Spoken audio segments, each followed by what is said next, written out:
Hey, so I just had an idea that I wanted to make a tape to give you folks a little bit of insight as to why TinyVox is simply the best way to take notes.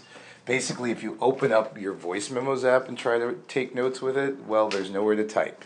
And if you try scribbling, scribbling is basically the classic note-taking system, and TinyVox works with scribbling so that you can be taping on your iPhone and have a notebook out at the very same time.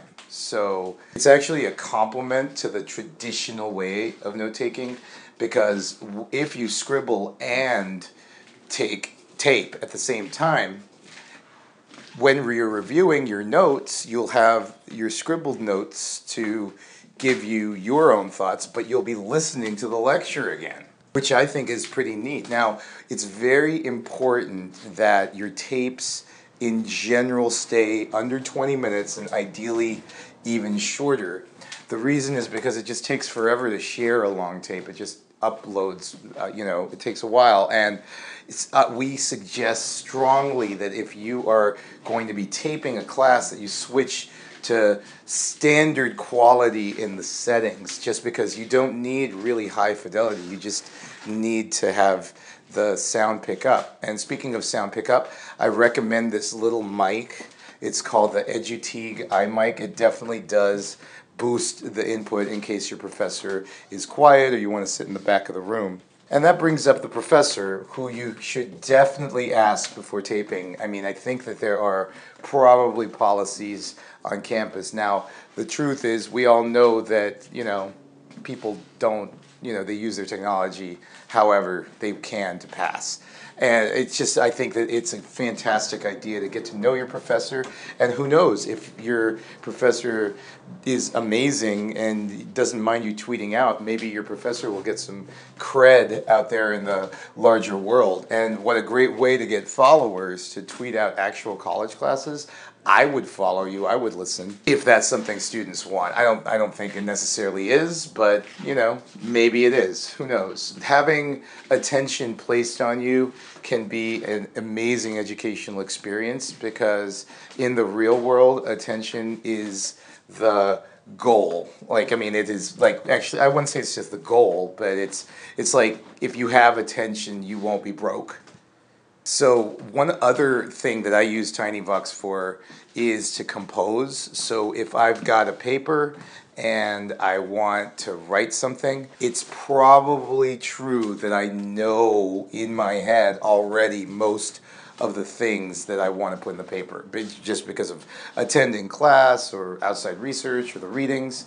So I talk out what I know, and then I type it up, and then I start a paper with all of my ideas actually articulated, typed up, and then it's really just fleshing it out and making an argument, which is, I think, what word processors are good for. So we're not trying to take over word processors with the composing thing. It's just that word processors don't access the part of your brain that is infinitely articulate, your talking brain. And another thing, I probably said finally earlier, sorry about that. I should learn not to say finally, because there's always another thing.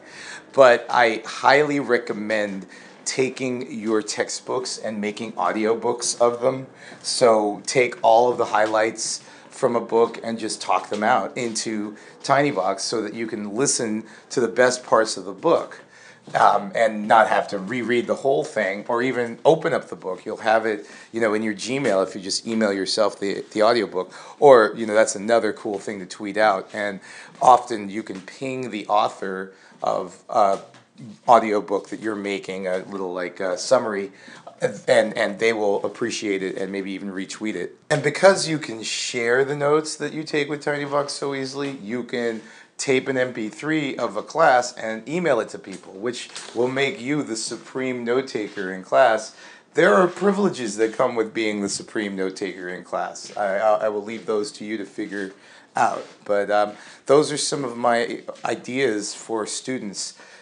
We definitely know that both audio and typing needed to be on the front screen of our app, and pretty much other than Evernote, I don't think there's any other model that does it like that. And Evernote is just such a, it's just such a primitive app, and the audio functionality is pretty much, kind of an afterthought. It's nice that they thought of it, but we are dedicated to audio, and you can also post your audios right to your Evernote account if you save your Evernote email in the Contacts app on your iPhone. So here are some uses of TinyVox in class, and this applies both to Android and iPhone. I think that we've just got a great model for, being able to like capture a moment and relive it. And class studying, it's kind of like the perfect situation for this model. So please let me know what you think in the comments, and subscribe to this channel if you want more thoughts on this kind of topic.